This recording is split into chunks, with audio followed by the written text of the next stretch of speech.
What we're seeing is social engineering becoming both a payments and a cards issue. This is Andy Renshaw, and this is your Feedzai Financial Crime News Weekly Update. This week I'm just going to talk briefly about social engineering scams. These have been out in the industry for a while, but what we're starting to see is some interesting evolutions. So what is a social engineering scam? At the basic level, this is a way of getting the customer involved in the fraud by socially engineering them in some way. This might be by a fraudster coming from a position of trust. They may be pretending to be a bank or a trusted party that customer interacts with on a day-to-day basis. And that could then be used to either actually get the customer to commit the fraud, getting them to execute payments on the fraudster's behalf, or it could be by the fraudster actually getting the customer to give them sufficient information such that the fraudster is able to successfully take over that account at that stage. What's interesting is we've traditionally thought about social engineering scams as a payment type fraud, i.e. payments that customers shouldn't be making. What's interesting is as organizations have started to tighten up their response to this, we're now starting to see that migrate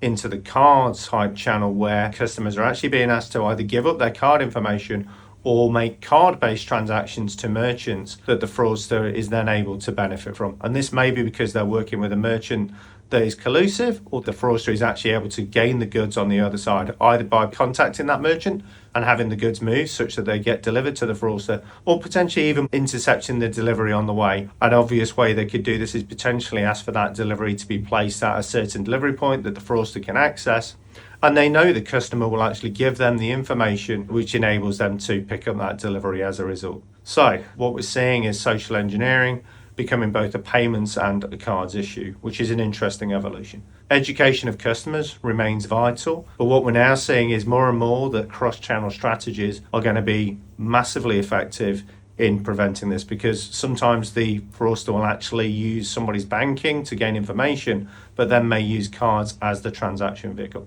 So as an organization, it's vital to have a cohesive strategy that wherever possible looks for patterns of merchant type transactions that might be suspicious, not just for that customer, but on an overall basis as well.